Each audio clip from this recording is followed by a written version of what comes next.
어떤 성도님이 저에게 오셔서 자기 고민을 이렇게 털어놓았습니다. 목사님, 저는 사랑이 없는가 봐요. 왜 그런 말씀을 하시나요? 했더니만 모든 사람을 사랑해야 하는데 그렇게 하지 못합니다. 누가 뭐를 저에게 부탁하면 저는 거절할 때가 많습니다. 그리고 일부러 피하는 경우도 많습니다. 그래서 제가 대답을 했습니다. 그건 당연한 겁니다. 우리의 힘은 한계가 있기 때문에 사랑할 것을 사랑하기 위해서, 그리고 진정한 관계를 맺기 위해서는 그렇지 않은 관계에 소홀해야 하는 것입니다. 모든 사람과 똑같은 관계를 맺고 똑같이 사랑할 수는 없는 겁니다. 사랑에는, 그 관계에는 등급이 있는 것입니다. 나와 함께 끝까지 마음을 나누며 가야 할 평생의 동지가 있는가 하면 그렇지 못하고 그냥 친밀하게 지내야 되는 사람들도 있고, 더 나아가서 그냥 알고 지내야 되는 사람도 있고, 그런가 하면 피해야 할 사람도 있는 겁니다. 그랬더니 그건 사람 차별하는 거 아닌가요? 이렇게 묻는 거예요.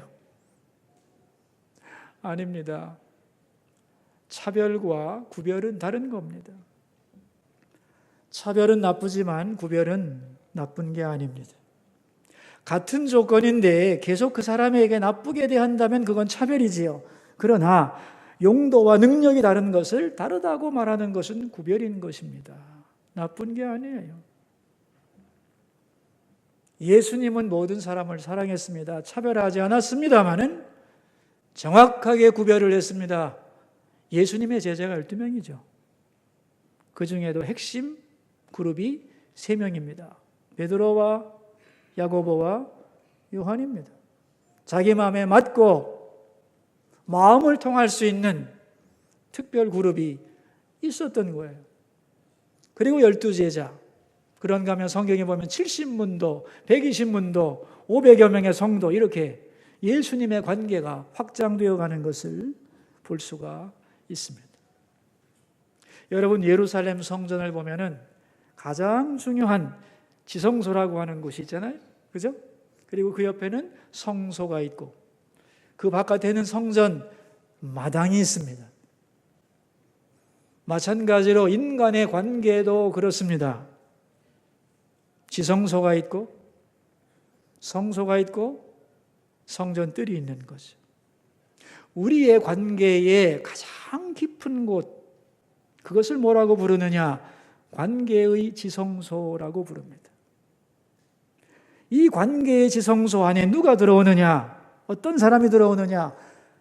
나의 모든 것을 이해하고 나의 모든 것을 받아주는 사람이 들어오는 겁니다. 통계적으로 보면 한 사람의 일생에 그 사람의 관계의 지성소 안에는 3명에서 10명까지 들어옵니다. 가족이라고 다 들어오는 게 아니에요. 그 중에도 일부. 일생을 통해 만나는 많은 사람 중에 지극히 소수의 사람만이 내 관계의 지성소 안에 들어오는 것입니다. 조사를 해보면은 자살을 하는 사람 속에는 이 관계의 지성소 안에 아무도 없어요. 관계의 지성소 안에 들어와 있던 사람에게 상처를 받으면 그 상처는 말할 수 없이 충격적이죠. 이런 특별한 관계가 있는가 하면 그보다 못한 친밀한 관계, 더 아는 관계, 그리고 피해야 될 관계도 있는 거죠. 이런 관계의 등급을 구분하지 못하면 삶이 굉장히 힘들어지는 겁니다. 우리는 지난 시간에 자신을 주께 드린 사람에 대한 말씀을 생각했어요. 거기서 헌금이란 뭐냐를 배웠는데, 헌금이란 뭐냐? 하나님의 주권과 은혜에 대하여 감사한 마음으로 자원하여 드리는 것이 바로 헌금이라고 했습니다. 창세기 14장에 멜기세덱이 아브라함에게 이렇게 축복을 합니다. 천지의 주제시요 지극히 높으신 하나님이여 아브라함에게 복을 주소서. 너의 대적을 내 손에 붙이신 지극히 높으신 하나님을 찬송할지로다. 이 말에 대하여 아멘 하고 드리는 것이 헌금이다, 그런 말이에요. 그러니까 모든 것의 진정한 주인이시고 나에게 이것을 얻게 하신 하나님, 나는 그 은혜에 감사하나이다 하고 드리는 것이 헌금이다 그랬어요. 이 헌금과 반대되는 게 뭐냐? 소돔 정신이라는 거예요. 내 힘으로 내가 싸워 이겼으니 모든 것이 다 내 거다 라고 하는 소돔 정신, 이게 세상 정신이에요.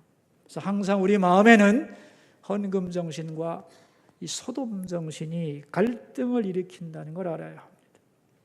두 번째, 헌금이란 뭐냐? 자신을 주님께 드리는 표시다. 내 사랑의 고백의 진실성을 증명하는 것이다 그랬어요. 주님 자신이 먼저 우리에게 당신을 내어 주셨다고요. 그러니 주님, 나도 이제 주님께 나 자신을 드리겠습니다. 이게 헌신이죠. 이 헌신에서 나오는 게 헌금이고, 내가 주님을 사랑한다는 고백이 확실한가, 그 진실성을 증명하는 게 헌금이다 그랬어요. 마지막으로 헌금은 액수에 대하여 있는 대로 그랬습니다.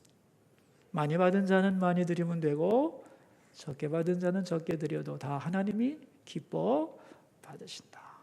이거 바치면 어떻게 사나 걱정하지 마라. 하나님이 채우시는 거다. 안 바치면 이거 남아서 내가 부자 되겠지. 아니다. 그거 모아서 부자 되지 않는다. 그것은 썩어버리는 것이다.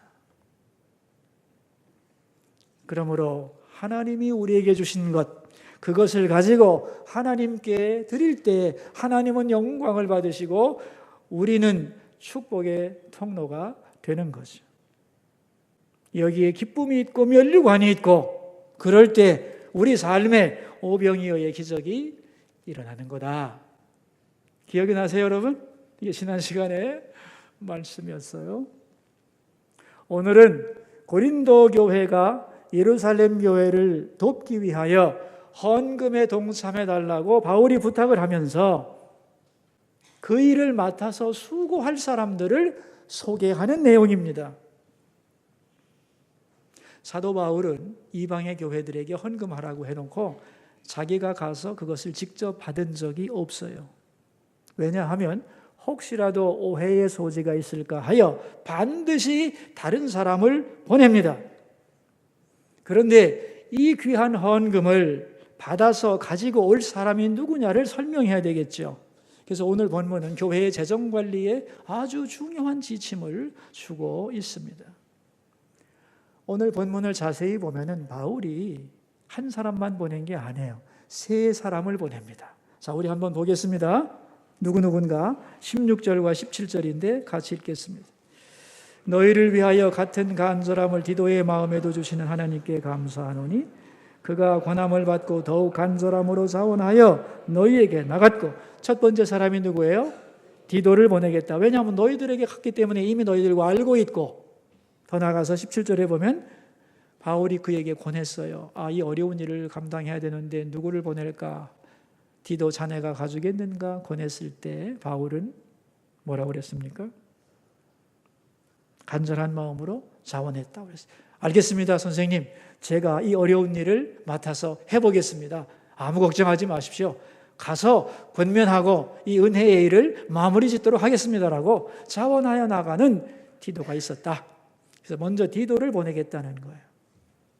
두 번째, 18절을 보면은 디도 말고 또 다른 사람을 보내죠. 18절을 읽겠어요. 또 그와 함께 그 형제를 보내었으니 이 사람은 복음으로써 모든 교회에서 칭찬을 받는 자요. 19절도 읽습니다. 이뿐 아니라 그는 동일한 주의 영광과 우리의 원을 나타내기 위하여 여러 교회의 택함을 받아 우리가 맡은 은혜의 일로 우리와 동행하는 자라.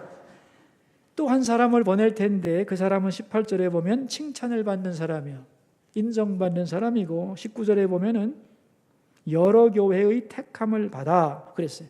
이 사람은 헌금 문제 전문가라는 거예요. 그래서 다른 교회에서도 인정을 하고 이런 문제에 꼭 필요한 사람이라는 걸 내가 알기 때문에 두 번째 사람도 보내겠다는 거예요.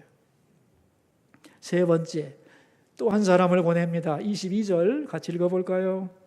또 그들과 함께 우리의 한 형제를 보내었노니 우리는 그가 여러 가지 일에 간절한 것을 여러 번 확인하였거니와 이제 그가 너희를 크게 믿음으로 더욱 간절하니라. 또 한 형제를 보내는데 그 분에게도 간절한 마음이 있었고 더 중요한 것은 여러 번 확인해 봤는데 믿을 만하다.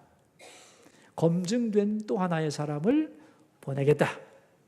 그래서 이렇게 세 사람을 보낼 테니 내가 보내는 이 세 사람들을 믿고 그들에게 전달해 주시면 고맙겠습니다. 이게 바울의 부탁인 거예요. 그럼 여러분 제가 질문을 하겠습니다. 왜 세 사람이 다 보냈을까요? 헌금이 너무 많아가지고 무거워서 들고 올 수가 없어가지고 세 사람이 필요해서? 그럼 뭐예요? 여기서 헌금 관리의 원칙이 나옵니다. 첫째는 뭐냐 하면은 바울이 직접 가지 않는다는 거예요. 교회 재정을 목사님이 직접 관여하면 안 돼요. 권면도 하고 감독도 해야 되지만은 직접 관리를 하면 안 돼요. 왜? 오해를 받을 수 있기 때문에. 그래서 성도들에게 맡기는 것입니다. 사도행전 6장에 보면은 사도들이 말이죠. 교회 안에 구제 문제가 생기고 헌금 문제가 생기자 뭐라고 하냐면은 이 문제에 관하여 집사들에게 다 맡기겠다. 우리는 다만 기도와 말씀 전하는 일에 전념하겠다. 그렇게 말씀을 합니다. 이 재정의 문제는 교인들이 잘 맡아서 관리하는 것이 좋은 것이다. 목사님이 사람 없다고 직접 가서 계수를 한다거나 자기 가족들을 투입한다거나 안 된다는 거예요. 덕스럽지 않다는 거예요. 두 번째, 그렇다면 믿을 만한 어떤 성도에게 다 맡기면 되는가? 아니다는 거예요. 그 사람은 하나님 앞에서 양심껏 진실하게 한다고 해도 다른 사람들이 좋게 봐주지를 않는다는 거예요. 다 끼리끼리 하는군. 안 된다는 거예요. 그래서 검증된 사람을 선택해서 여러 사람이 함께 일하도록 보내는 거예요. 아무리 귀한 일이라도, 아무리 믿을 만한 사람이라도 한 사람에게 다 맡겨서는 안 된다. 봉사를 한 사람이 독점하면 안 된다는 거예요. 여기서 멀지 않은 옆 동네 얘기인데 아주 큰 교회인데 장로님 한 분이 20년 동안 재정부장을 혼자서 다 했어요. 교인도 아주 많은데. 그래서 문제가 무지하게 심각해지는 거죠. 세 번째, 헌금은 거룩한 것이기 때문에 관리할 때 의심이나 비난을 받아서는 안 되는 것입니다. 덕스러워야 되기 때문에 투명하게 관리해야 된다. 투명하지 않으면, 돈 문제에 투명하지 않으면 다른 모든 것을 믿을 수가 없다. 왜? 돈 문제가 기초이기 때문에. 그래서 사도 바울은 절대로 자기가 가지 않고 다른 사람, 믿을 만한 사람을 보내되 혼자 보내지를 않고 여러 사람을 보내서 오해를 불식시키고 거룩한 일이 누가 되지 않도록 하나님 앞에서 풀어가는 것을 볼 수가 있습니다. 자, 그런데 이제부터 더 중요한 게 있어요. 세 사람을 보내는데 이 세 사람이 어떠한 사람이기에 이 귀중한 프로젝트를 수행하는 도구로 파견되느냐 하는 거예요. 이 세 사람을 설명하는 과정에서 어떤 사람이 믿을 만한 사람인지, 어떤 사람이 나의 진정한 동역자인지를 사도 바울은 말해줍니다. 그래서 설교 제목이 뭐죠? 오늘 설교 제목이 뭐예요? 함께 일할 수 있는 사람. 나와 함께 끝까지 갈 수 있는 사람이 누구냐? 그럴 사람을 어떻게 뽑아야 되느냐? 자기와 함께 평생 같이 갈 사람을 뽑는 그 기준이 뭐냐? 그걸 말하려고 하는 거예요. 그것이 바로 세 가지 원리입니다. 첫째가 뭐냐 하면은 간절한 마음을 가졌는가 하는 거예요. 뭐라고 그랬죠? 간절한 마음을 가졌는가. 우리 16절, 17절을 보시면 이 간절이란 말이 나오죠? 그렇죠? 너희를 위하여 같은 간절함을 디도의 마음에도 주시는 하나님께 감사하노니 그가 권함을 받고 더욱 간절함으로 자원하여 너희에게 나갔고 간절해야 된다는 거예요. 그리고 뒤에도 두 번 더 나와요. 그래서 오늘 본문에 간절함이라는 말이 4번 나옵니다. 간절한 마음이 있어야 된다는 거예요. 그럼 이 간절한 마음이란 뭐냐 하면은 이런 거예요. 디도가 간절한 마음을 갖고 있었어요. 이방의 교회인 고린도 교회가 헌금을 해서 모교회 예루살렘 교회의 어려움을 도와주는 것은 꼭 필요하고 아름다운 일이며 하나님이 원하시던 일이고 꼭 성취되어야 한다는 간절함을 가지고 있었다는 거예요. 이 하나님의 간절함, 사도 바울의 간절함을 디도도 공유하고 있었다는 거예요. 그래서 나하고 함께 갈 수 있는 사람의 첫 번째 조건이 뭐냐면 나의 간절함을 그도 공유하고 있는가? 그게 첫 번째 기준이라는 거예요. 근데 여러분, 이 간절함이라는 게 어떻게 생겨나는가? 이 프로세스를 보면은 17절에 잘 나와 있어요. 우리 17절을 한번 읽어보겠습니다. 그가 권함을 받고 더욱 간절함으로 자원하여 너희에게 나갔고. 자, 여기서 처음이 뭐냐면은 권함을 받는 거예요. 처음부터 간절함이 없을 수 있어요. 그죠? 근데 어떤 간절한 사람이 이 사람에게 나갔어요. 나가가지고 이런 일을 해야 되는데 나는 간절한 마음이 있는데 당신도 동참해 주기를 바란다. 그랬을 때 그 말을 듣고 말하는 사람의 간절함에 억셉트를 하고 맞습니다. 나도 그 일에 간절함이 생겨나네요. 하고 그 일을 받아들이면 이제부터는 그 간절함을 받아들였기 때문에 이제는 나한테 간절하게 부탁했던 그분의 마음이 바로 내 마음이라는 것을 인정해야 돼요. 그래서 자원하는 마음으로 이제는 누구의 부탁이 아니라 바로 내 마음이 그렇게 된 것으로 자원하는 마음으로 나가는 것, 이것이 바로 하나님의 일을 하는 자세라는 거예요.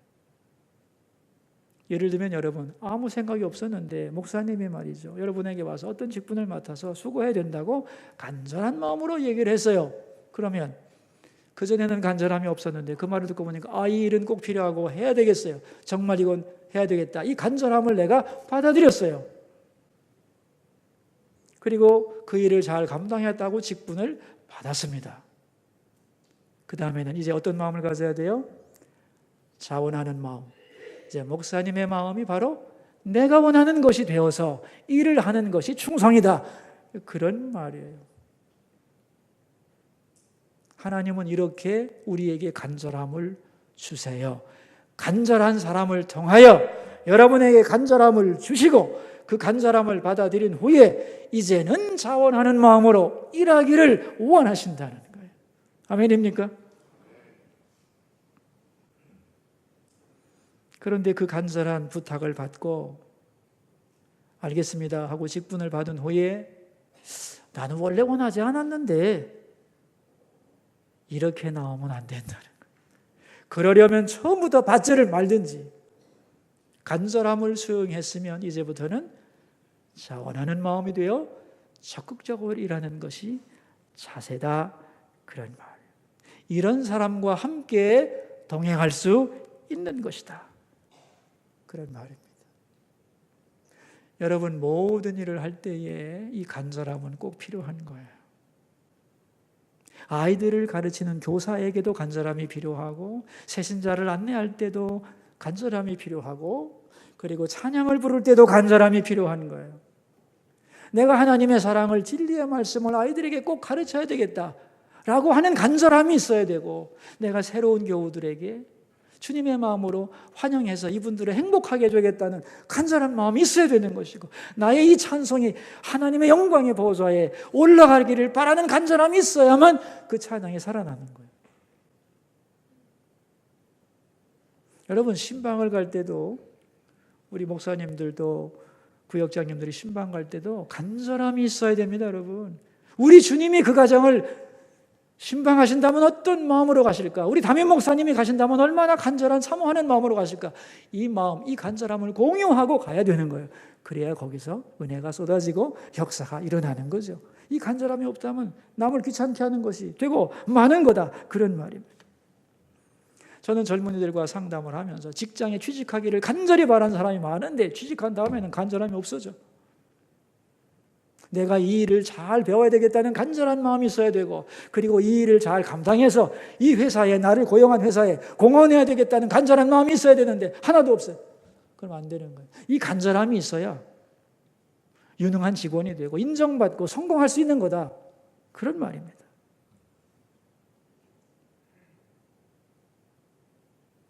신앙생활만이 아니에요, 여러분. 모든 분야에 간절함이 필요해요. 유명한 얘기가 있습니다. 링컨 대통령이 말이죠, 노예를 해방하기 위해서 남북전쟁이 일어났잖아요, 그죠?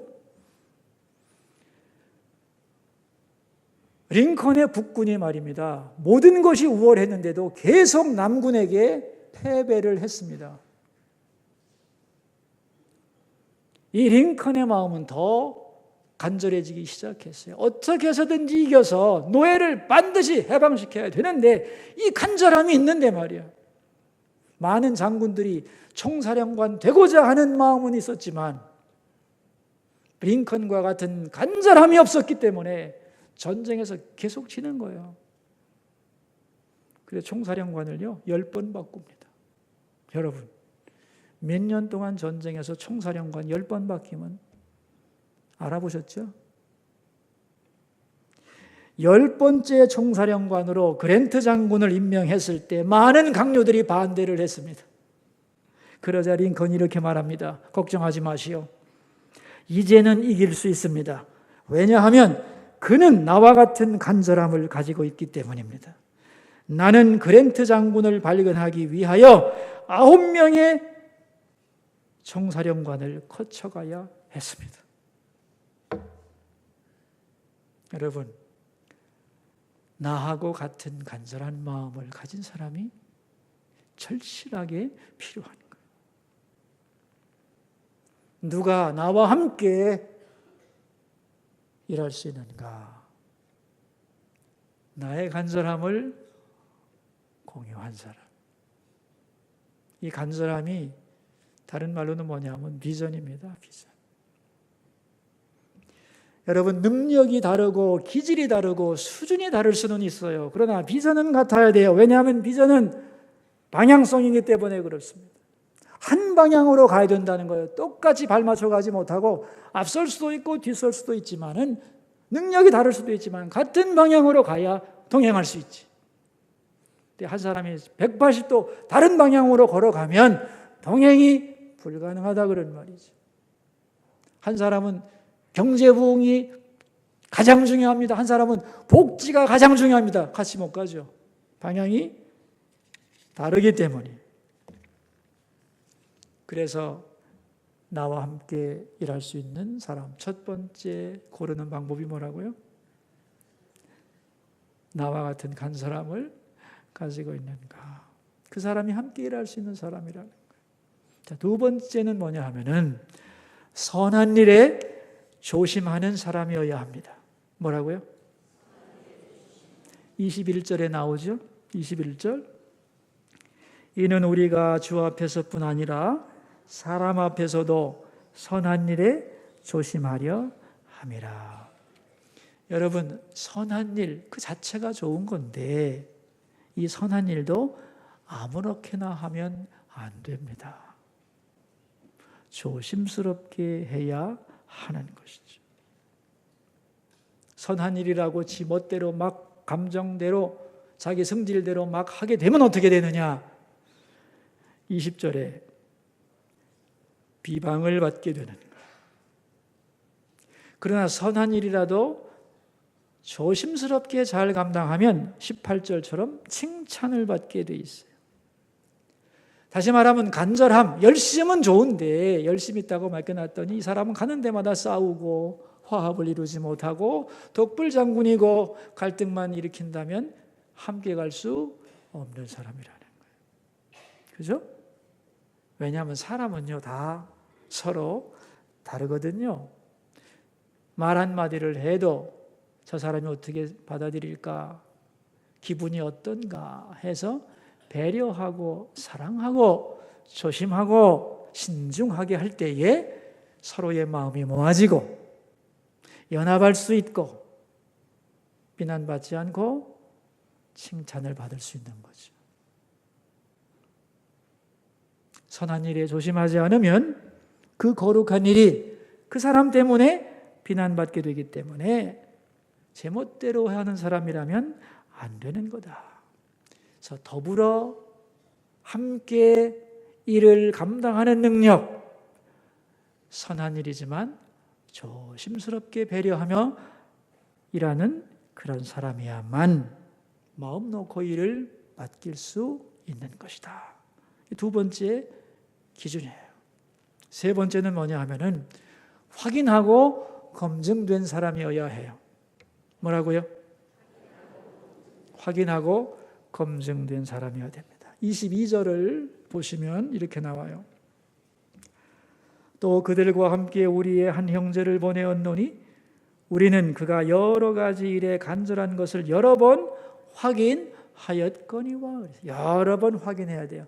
지금 성경은 확인이라는 말을 썼는데 옛날 성경은 검증이라는 말을 썼어요. 그게 더 좋았던 것 같아요. 여러분, 사람을 볼 때 한 번에 다 알 수가 없어요. 말만 가지고 파악이 안 됩니다. 그래서 여러 번 확인하고 검증해야 되는 거예요. 좋을 때도 나쁠 때도 힘들 때도 그리고 잘 나갈 때도 다 그런 것을 보면서 검증이 된 사람은 믿을 수가 있는 것이죠. 나를 믿어주세요, 나를 써주세요라고 아무리 외쳐도 그 말만 가지고는 안 되는 거다. 검증 과정이 반드시 필요하다는 거예요. 어떤 선교단체에서 선교사 한 분을 뽑기로 결정을 했어요. 젊은이들이 이제 지원을 했죠. 그러자 선교 본부에서 한 젊은이에게 이렇게 통보를 했습니다. 몇 월 며칠 새벽 5시에 사무실로 면접하러 오세요. 이 청년은 이제 그 면접 날짜를 듣고 새벽에 일어나서 그곳으로 갔는데 그날 아침 따라 눈이 무지무지하게 많이 온 거예요. 근데 새벽 5시에 사무실에 딱 도착해서 들어가려더니 사무실이 잠겨 있는 거야.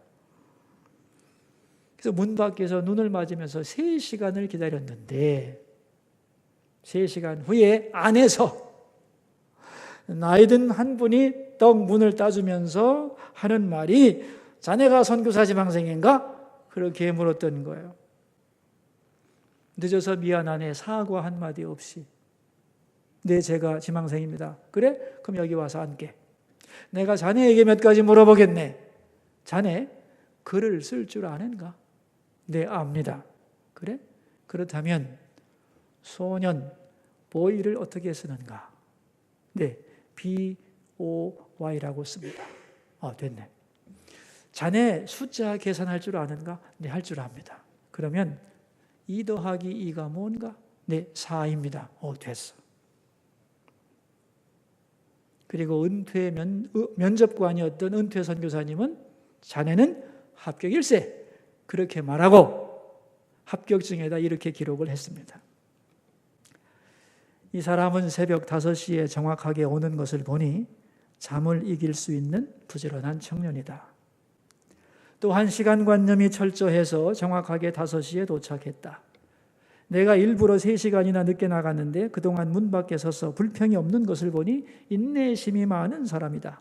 게다가 내가 유치한 질문을 했는데도 뭘 그따위를 물어보느냐 이런 자세가 아니라 진지하게 대답하는 것을 보니 온유함과 겸손함이 있는 사람이다. 이만하면 선교사로 충분하다. 합격. 그랬습니다. 어떻게 생각하세요? 예? 검증할 수 있죠. 나는 죽도록 충성하겠습니다. 나를 믿어주세요. 결코 기대어 끝나지 않겠습니다. 백날 말해도 안 되는 거예요. 그런 말을 하는 사람을 선교사로 보낼 수는 없는 거다 이거야. 검증을 거쳐야 된다는 말이죠. 여러분, 검증이라는 게 왜 필요하냐면요, 그 사람의 데이터는 그 사람의 앞으로의 행동을 예측해 주기 때문이에요. 저 사람이 내일 무슨 일을 할지 자기 자신도 모르지만 데이터는 내가 내일 무슨 일을 할지 거의 정확하게 맞춥니다. 왜? 50년, 60년 그렇게 살아왔거든. 저 사람은 말이지 한 달에 한두 번씩은 꼭 웃기는 짓을 해요. 그런 사람이었다면 나는 절대로 그런 일 안 할 거예요. 그렇게 말하지만 한 달 후에 보라고 한두 번은 웃기는 짓을 했지 꼭. 왜? 빅데이터는 거짓말하지 않아요. 사람은 과거 삶을 반복하게 돼 있어요. 그래서 나에 대한 데이터는 나의 미래를 예측한다는 거예요. 그래서 무서운 거예요, 여러분. 자기의 과거로부터 자유로울 수 있는 사람은 거의 없습니다. 자기의 과거로부터 벗어나려면요, 자기의 과거에 대하여 아파하고 눈물 흘리지 않는 사람은 못 벗어나요. 그리고 하나님의 커다란 도우심이 없으면 과거를 반복하게 돼 있어요. 그래서 검증이 필요하다, 그런 말입니다. 그러니까 우리가 어떤 사람을 평가하려고 할 때 기회는 다 주어봐야 되는 거예요. 근데 기회를 준다는 것은 그 사람을 검증하는 시간들인데, 거기에서 영 아니라 생각하면 다음에 또 그 일을 반복하면 안 된다는 거예요. 그건 어리석은 짓이다, 그런 뜻입니다. 그래서 함께 일할 수 있는 사람이 누구냐? 세 가지 기준을 말했는데, 여러분, 이것이 하나님이 우리에게 요구하는 삶의 자세입니다. 첫째가 뭐라고요? 간절함을 가지고 있는, 하나님의 간절함을 우리가 공유하고 있냐는 거예요. 어떻게 하면 내가 하나님의 도구가 될 수 있을까? 하나님의 동역자가 될 수 있나? 정확하게 세 가지입니다. 하나님 아버지의 마음을, 그 간절함을 가지고 있느냐는 거예요. 내 분야에 대해서. 그리고 그 선한 일이지만 조심스럽게 감당하면서 비난받지 않고 칭찬받아야 되고, 그리고 하나님 앞에 검증, 합격을 해야 합니다. 여러분, 우리가 그냥 살아가는 것 같죠? 하나님은 다 바라보시고 다 나의 삶을 검증해요. 축복을 주시기 전에도 검증하고 신앙의 점프 전에도 반드시 검증합니다. 저는 여러분이 하나님의 검증에 항상 합격하기를 바라요. 그 검증이 매일 있는 게 아니에요. 가끔 한 번씩 오는데 한 번 검증해서 실패하면 몇 년을 다시 힘들게 거기까지 와야 돼요. 그래서 저분에게 검증할 때가 됐는데 꼭 합격해야 되는데, 그러면서 제가 기도하는 분들이 많이 있습니다. 여러분, 이 세 가지는 개인을 평가하는 기준이기도 하고 단체나 국가를 평가하는 기준이기도 해요. 요즘에 북핵 때문에 우리 국민들의 마음이 많이 힘들고 어려운데, 국민 중에는 북한에 대하여 아주 낭만적인 생각을 하는 분들이 꽤 있죠. 한민족인데 우리가 같이 동반자적 관계를 가지고 앞으로 공존 공영할 수 있지 않겠나, 함께 일할 수 있지 않겠나, 더 나아가서 저 북한의 핵이 결국은 우리의 핵이 아닌가, 왜 폐기해야 되는가, 이렇게 생각하는 분들도 많습니다. 근데 여러분, 이 세 가지 기준을 가지고 한번 공존할 수 있는 국가인가를 평가해 보시기를 바라요. 북한이란 나라가, 첫 번째, 북한도 간절함이 있죠. 적과 통일에 대한 간절함이 있죠. 국민의 자유와 행복과는 상관없는 이념에 붙들린 단체죠. 우리와는 정반대의 가치를 가지고 있습니다. 또한 선한 일에 조심하느냐 천만에, 악한 일에 앞장서죠. 온 세상의 모든 비난을 다 받고 있는 나라입니다, 여러분. 세 번째, 검증에 통과했느냐? 아니요. 항상 거짓말하는 나라죠. 핵 개발 안 하겠다고 하고서 기름 얻어 쓰고 돈 얻어 쓰고 다 한 다음에 다 뒷담화치고 핵 개발하고 세계를 위협하고 있습니다. 이런 나라와 공존할 수 있는가? 그래서 오늘 이 세 가지 기준은 추상적인 기준이 아니라는 거예요. 나를 평가하는 기준이고 다른 사람이 나와 함께 갈 수 있는가를 평가하는 기준이고 어느 공동체의 진위를 가리는 중요한 평가 기준이라는 것을 이해할 수 있기를 바랍니다. 우리 자신이 하나님 앞에 이러한 사람이 되어야겠고 우리의 남은 인생에 이러한 좋은 동역자들이 주어지기를 주님의 이름으로 축원합니다. 기도합시다. 우리 기도하면서 세 가지 기도 제목을 가지고 하나님 앞에 나가겠습니다. 첫 번째 기도 제목입니다. 하나님과 사람 앞에서 내가 이런 사람이 되게 해주소서. 간절함을 가진 사람, 선한 일에 조심하는 사람, 검증해서 합격된 사람이 되게 하여 주소서. 우리 기도하겠습니다. 하나님 아버지 고맙습니다. 오늘 바울은 고린도 교회에 헌금을 가지러 세 사람을 보내면서 내가 그들을 나와 함께 일할 수 있는 사람으로 뽑은 기준이 세 가지가 있다. 그렇게 말씀을 했습니다. 하나님, 오늘도 하나님은 사람을 찾으시고 주님의 간절함과 그 애타는 마음을 가진 자를 찾으심을 믿습니다. 우리에게 주님의 그 간절함이 있기 원하고 아버지께서 허락하신 이 성도로서의 삶에 그 선한 일에 조심하여 세상에 비방이 되지 않고 신뢰와 칭찬과 존경을 받는 사람들이 되도록 역사하여 주시옵소서. 그리고 주님의 검증 앞에 언제나 합격할 수 있도록 은혜 내려주시기를 간구합니다. 두 번째 기도 제목입니다. 또한 우리의 삶에도 이런 사람들을 주셔서 함께 일할 수 있는 사람, 나와 동행할 수 있는 사람, 그래서 홀로 외로이 걸어가지 않고 손잡고 주님의 일을 함께 이루어가는 그러한 동료, 그러한 친구들을 허락해 주소서. 우리 소리내서 기도하겠습니다. 사랑하는 아버지 하나님, 우리와 함께 갈 사람이 누구입니까? 그런 사람을 분별할 수 있는 분별력을 주소서. 그리고 그런 사람들을 선물로 주소서. 우리의 간절함을 공유하는 사람, 그리고 선한 일에 조심할 줄 아는 사람, 그리고 검증에 합격된 사람들을 주셔서 우리가 홀로 외로이 일을 감당하지 않고 함께 손잡고 기쁨으로 일할 수 있도록 그러한 필요한 사람들을 우리에게 보내 주시옵소서. 세 번째 기도 제목입니다. 우리나라의 안전과 한국 교회를 위해 기도하겠습니다.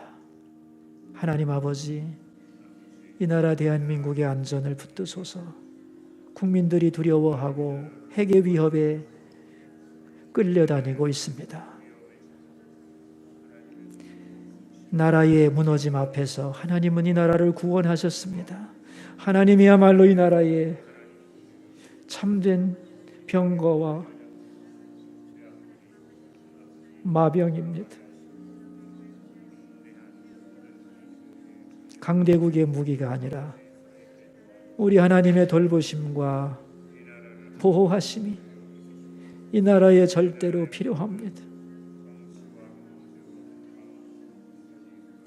하나님, 이 나라의 백성들이 하나님께 영광 돌리고 하나님의 뜻을 이루어가는 이 나라가 되기를 기도합니다. 또한 한국교회 오늘 예배합니다. 예배하는 곳마다 임하소서. 교회를 찾아온 성도들마다 주의 음성 듣게 하여 주시고 하늘 문 열어주심으로 살아있는 예배 드리고 돌아가는 온 성도들 되게 하옵소서. 살아계신 하나님, 한 주간 분주하게 살던 우리들이 주님 앞에 나왔습니다. 오늘 아버지 집에서 우리 영혼이 쉼을 얻게 하시니 감사합니다. 하늘에서 내리는 새 힘을 주옵소서. 세상이 줄 수도 없고 알 수도 없는 평안을 우리에게 부어주시옵소서. 그리고 눈을 열어주소서. 내가 지금까지 살아온 길, 그리고 앞으로 달려갈 길을 바라보게 하소서. 세상을 향한 주님의 간절한 마음, 그 간절함을 공유한 사람들이 되게 해 주소서. 또한 선한 일에 조심할 줄 아는 사람이 되게 하셔서 교만한 상처 주는 독불장군이 되지 않고 더불어 손잡고 일할 줄 아는 사람들이 되기를 기도합니다. 더 나아가서 말로만이 아니라 행동과 사랑으로 하나님 앞에 검증된 신용 있는 자녀들이 되게 하여 주옵소서. 그래서 하나님과 교회에서 쓰임받게 하시고 또한 우리에게도 이런 사람을 만나는 복을 내려 주시옵소서. 존귀하신 예수님 이름으로 기도하옵나이다.